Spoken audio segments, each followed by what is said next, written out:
we'll have to see. I mean, remember they banned the Tassadar, for example, and it's something I don't think that L5 was ever really planning on running. The map choice will be Infernal Shrines for game number 3. This will be the map pick of L5. So first ban goes to RRR. And what they choose to do with that, I think, could be the defining factor of how this game plays out. Both games, they ban the Tassadar. First ban on BOE, second ban on Sky Temple. I think moving towards banning heroes that pair with what we're seeing from L5 can be stronger. And also, the Garrosh ban, for example, is something they could consider. Remember, we talked about what maps he'd be strong on. 2-player maps, small maps like Tomb of the Spider Queen. This map was the iffy one. If they played him on Sky Temple already, whether this is experimentation or not, you could consider just removing him, because that would at least throw a wrench into the gears of what L5 has planned tonight. Of course, Illidan. The drafting is, of course, a bigger homework for RRR, because it's drafting. It's kind of like playing card games, like Hearthstone, but of course a lot less RNG. But L5 just has a lot more cards to play with right now in terms of hero pool. Even if they take Genji, L5 has lots of tools to counter. We just saw Dahaka isolation just working perfectly. Even Swoi having Uther, that was a lot of pressure before he went for the Divine Shield. He could have actually chose Divine Storm and have the insta stun onto Genji whenever he dove in. So it's like the card games, but of course, as I mentioned, having more cards, you have a lot more options. Now, Vala and Tassadar will be the choice here, since Tass is still available at this moment in time. So we're not going to be prioritizing the Dahaka Uther because of the map. Dahaka is simply not as strong here. Not a bad map for Dahaka, but it is worth going for Hyper Carry when you have both of these available. They don't have Ariel, but who's to say they won't grab Uther if he's not left up? I think RR has to pick Uther here. Yes. I think a Rhaegar pick, sure, it's the better hero for MSG, but unless they want to, he's just not good. His history has shown he doesn't work well with Genji. Genji doesn't have the larger health pool. You don't gain that much from the burst heals. The timing is so difficult because it has such a low health pool. You have to hit it perfectly during the deflection, and that's the only window of time you're ever going to have to do it. We saw Vala Tassadar on the other side. Some of the soft counter we saw from Eastern Clash was Stukov coming in, and as a double support oftentimes. Sometimes a solo support, but I think they need a double support this time. Of course, Genji coming in. They're going to steal away everything. We haven't seen a Dahaka for a long, long time from RRR. Getting Uther, of course, Divine Shield. Now they can swing some Dragon Blade for sure. It almost feels like we haven't seen them pick Dahaka since the promotion tournament, the Crucible. It's been so long since they've played it.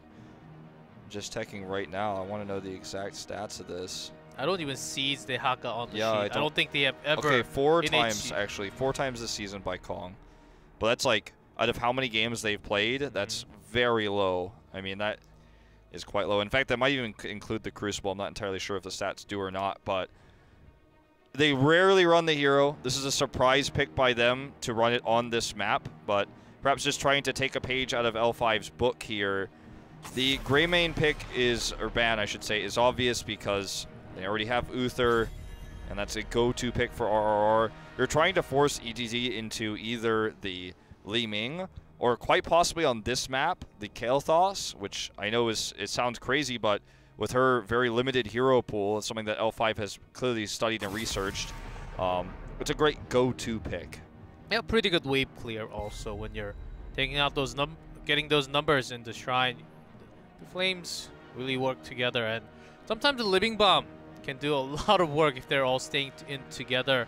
Of course, L5 will try to evade as much as possible, but a lot less chance. With Ariel going, I don't think we'll see cooldown coming out at all. Maybe a Li Ming appearance at the end of L5, or maybe on the other side to SDE. Both EZZ can play a decent, actually pretty good Li Ming. Third one. 3 for 3. And Stukov for the support. Okay, double support. So this comp, actually Stukov, Garrosh, I haven't played it yet, to be honest, in my Hero League games, but it sounds terrifying. Like, he does such slow, extended healing, it's going to very easily spread.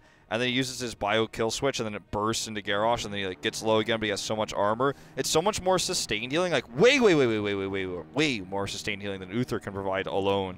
I've seen some Wrecking Ball continuing comboing with the silence, but it's really hard. That's hard. The timing is really hard. I only saw it a few times happening, but with the perfect teamwork, it's possible, and getting a pick will be easier if that lands on the perfect place.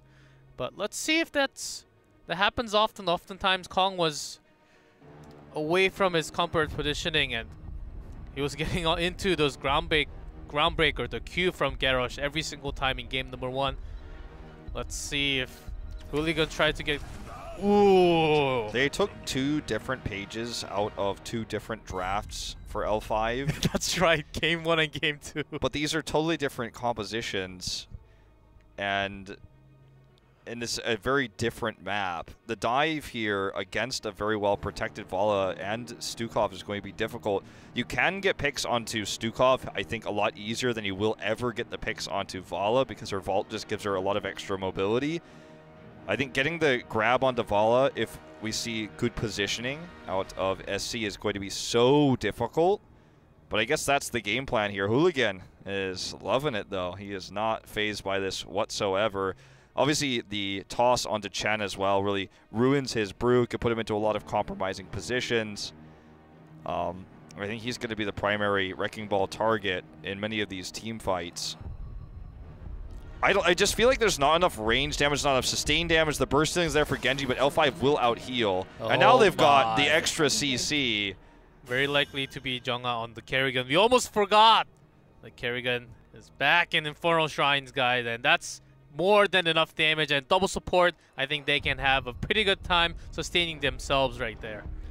Well, gotta give the edge myself here to L5. Their draft is top tier with the double support Vala. They have Kerrigan for great CCs. They've got Hooligan yet again on the Garrosh for the CCs to deal with the Chen in the front lines. I don't feel like the draft for RR is a bad one, but is it good against the draft of L5? Is it good on this map? Leaning towards no myself. Well, let's see if they can bring this series back as we head into game number 3, or if L5 is going to close it out.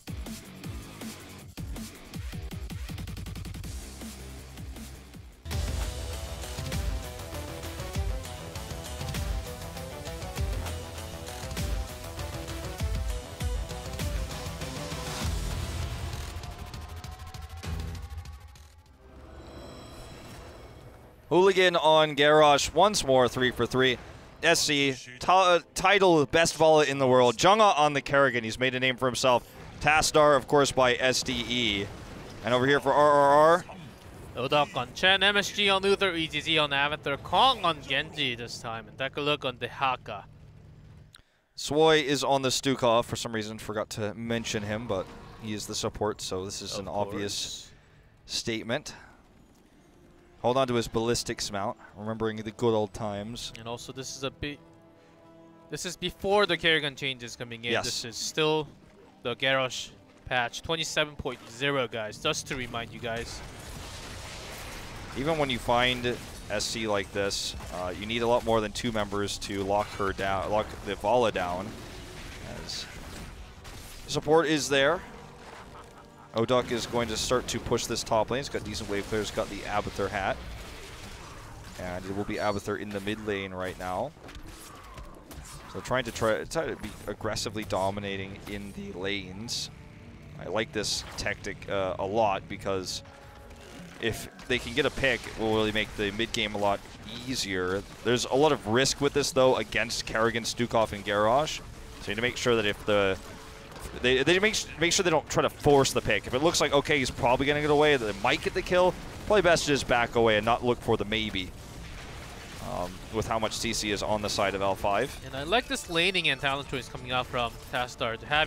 Going with Vala, actually going for the basic attack build. Against the Chen, it's so easy to finish the quest, especially when he's just brewing out, taking some damage. Keep in mind, too, that RRR's wave clear is very poor, and they do not have good ways to clear the shrines. The wave clear on L5 is insanely good with Vala Tassadar. I mean, Stukov's pretty good too, and you have Kerrigan, who can just solo shrine so quickly with her resets on her Q. So In terms of objective control, RR needs to get a pick first, or at least dominate the shrine before L5 gets in there, or they're going to have a bad time. They're trying to dive onto Jungha, but will be unsuccessful thus far. And also Garrosh's wave clear is actually pretty decent after the 4 talent in Oh, look at that combo though with the silence. That's going to be the pick onto Chen. Looking for MSG as well. Good stun here coming out, but it's not going to be enough at the end of the day. And they will both go down. MSG together. There gets the stun to try to save himself, but the entire plan of RRR having Chen here is to soak up so much damage, to brew out and soak up the damage coming out from Vala. But if he gets stunned, there are many CCs that can cancel the brew happening. If Chen gets picked off just like that, they have no tank. Dahaka can tank for some time, but before adaptation, maybe adaptation Dahaka may not be enough for all the damage coming out from L5. There was also the silence. So many tools available for L5. Yeah, their comp is basically pick-based. RR's is similarly, but with the added risk that if they fail to get picks with this comp, they just get crushed so hard. Look at this zoning silence here coming out with the lurking arm from Stukov. He is going down that build, picking this up at level 1. And, I mean, this is already looking to be a pretty deadly immortal. Oduk is going in, a risky proposition against the comp of L5. Kong as well has already used his dash. We'll have to back away. And when things go down like that, you have to use your dash early, then you have to leave. I've also updated my G4 Yeah, driver. I also updated mine. Yeah. Like it's a good one. It's a good update. Everyone should. And it seems like an Observer needs to do it too. I was like, can I just like not break the fourth wall here? But like after he minimized the game, I was like, all right. I did too. It's much better now than it was before. I don't know why, but that's what it told me. So I said install, and yes, it's all better now. Esports. So again, when we get to this next shrine phase though, you know when you have those surveys or like how satisfied with you or how much do you agree? It's like how satisfied am I with the wave clear with RRR? It's like agree, strongly agree, very strongly. I'm like very strongly disagree with the lack of wave clears. The box I'm checking. Hooligan is just so tanky here with this armor, and look at this. That's what I'm talking about when you fail these dives. No. It just turns around so fast. He was looking for the kill, but against the Garrosh, you have to be like super precise because those armor will cancel all the damage, basically almost up to half of the damage. And it seems like when Garrosh is running away, you think you can kill him so easily, but it takes so much damage. He soaks up so much damage that the rest of the team of L5 can do just the free damage. And this happened over and over again, game number 1 and 2 and 3. Yeah, and they should just change their focusing. Maybe try to get picks off from Tastar. Try to make him to shift, or Vala, Kerrigan. There are lots of other targets available. I worry though. I mean, the Kerrigan's such a great 5th pickup, and we talk about how Kerrigan's good on the map, but Kerrigan helps empower the counters. When you have someone like Genji trying to dive in and get a reset, and he fails to get it because Tastar shield's there. Uh-oh, suddenly he's getting Wrecking Ball tossed and stunned by Kerrigan and silenced by Stukov and killed by all the damage of Vala. It's like, diving seems pretty tough. Even a Chen is going to have a bad time against all the CC. Can't perfectly brew the way he would like to get the shields to function as a Chen does, while he's basically just a battery for the Abathur damage temporarily. Gets his brew and starts to do long extended damage. The burst heals from Uther. When you're up against this much CC, though, you struggle. Now you don't have heroics, you don't have wave clear, you can't even poke the shrine. You're forced to take the shaman camp in the top lane and just sit back and hope for soak, because there is no other hope in this map right now. And after watching the Genji blowing up every single time... Oh, he brewed too early! He's going to get Wrecking Ball tossed. There you go. And that's going to be a kill for sure, indeed. You and I are on the same page on this one. That Abathur hat is not going to help, sadly. Yep, and Vala is so sure that she's not going to die. Goes for the strafe here. Just want to end the game as soon as possible. I think I'm feeling it too. And RR is in a big trouble right now. And they're just pushing top to the soak for lane. I think this is an okay choice to soak for 10. Maybe try to team fight after. But Chen, we see lots of small and big counters from Garrosh from day number 1 already. Chen, if he flying kicks in, he will get tossed into the other side. So that's the threat. And He wants to toss all the damage. Okay, coming. this is a risky choice. It's he will be unstoppable while he's doing it. SC is actually in a dangerous spot. Okay, here comes the first kill, the Dragon Blade. Yeah. Reset. He does that. Jungha's in trouble. Oh, he gets a stun at least. Does not get the stun at least at the very last second. That will be a kill for sure. And that was a good Dragon Blade. Oh, Genji! He gets killed by the minions. Winions. So strong. Well, I mean, let's take a step back from that pretty crazy team fight and remember that Strafe was chosen. That Divine Shield was really good. That was a really good Dragon Blade, in fact. HGC's forced away there from the wall by the Tassadar. But remember what happened last time when they got these team fight wins? I'm watching it again. No one's taking camps. They're trying to get a pick onto SDE. Why? There's 2 camps available they could have focused on to take. They could have actually had Genji stick around instead of sending him to Hearth Home immediately. So what do they accomplish from this win in the team fight? A late camp take here down from Tekalik in the bot lane. And that's about it. And in fact, it looks like L5's already sniffed this out. They're going to steal this camp or just collapse for the picks. Dahaka can clear camps fairly quickly, but he's not that fast. So looks like they're just saying, okay, we might as well just steal this camp then. If they come up to contest it, we'll try to take the picks. We have the talent tier advantage. They did spot that Tassadar was on top. Maybe they did not really have the full confidence because they're down on talent at the moment. So good choice on both teams stealing the camps and actually holding in, not trying to team fight right now. And as I talked about Strafe, that really cost it big. Genji just dove in and did all the damage that he wanted because there's no CC threat when Genji dives in. I think Stukov can help if the silence comes in for the perfect spot to save Vala, but that's a big skill, I guess, used for Vala for defensive when it can also be offensive too when Jungha dives in for the stun. Very true. I think the Strafe goes back to what you were saying before, though. It just felt like, let's end this game ASAP. Let's just have fun. Yeah. Which I think has kind of been the story of the Garrosh pick. Like, let's see what happens with Tempest and Mighty later, because that's going to be a big tell. Finishes the, I think that, it's an escape. It's an escape. For an escape, I think that's a good, decent way of using it, actually. That's the getaway keg right there, G-Club. That's actually pretty decent because he has been getting caught from lots of CCs. If he can escape and not die like before. Oh, look at this taunt. There's a clone. Okay, Jungha's going to use Maelstrom and so the much damage flailing coming arm. out from there's Divine Shield onto Chen though. That means a lot less damage from Genji. Hooligan is just not. He's basically not taking damage. He has 75 armor right now. It's like he's like me versus a Chen clone. Okay, yeah, right. I don't care what's happening on the right side of this team fight. Let's watch Hooligan walk away from this fight. Oh, that's it. 50 armor. Almost gets out. That was pretty insane. Just sitting there like, I don't care. I have like less than 1 health, but you can't kill me. Well, this is 2 for 2, actually. For now. Uduk dives in, and there's not much CC, but there's a lot of damage, though. Abathur Hat not able to do enough there. Also, nice silence so the heals doesn't come in. I think the cooldown was about to be back.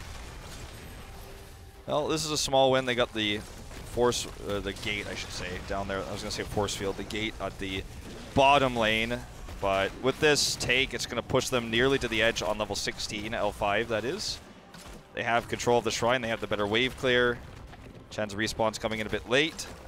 And with the cannon, the sentry tower there for the fort, I think that will be 16 with both the fort and the cannon tower. So Jungha solo shrines, 16 is available. And it feels like, you know, everything is happening as expected. The Solo Shrine gives the opportunity for Garrosh to scout, because he's so tanky, while they get the Shaman cap. He wants to contest this. Can set up a fight with Taunt. It's available. It's on a very low cooldown. He's going in. Not sure why we're watching the Solo Shrine instead of the bigger action down here. They did get it just before he could go for the Taunt. The rotation was a little bit slow. But either way, they have the advantage. They're going to clear this immediately.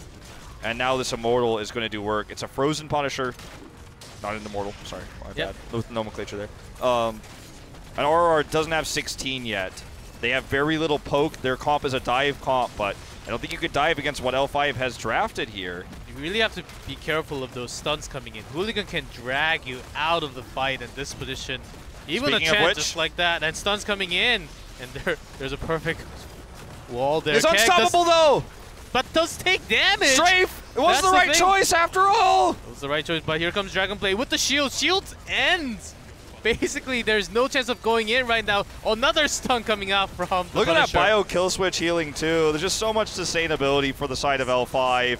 The Immortal, I keep saying Immortal, the Punisher will fall. Seems like an Immortal. He basically He is went all the the way cousin to of the the core. Immortal. Same, Yes. same family, just a cousin, different personality, whatever. He's a little bit frozen, just got out of the refrigerator. I don't know. That's going to be game number 3 going over to L5. 11 kills to 5.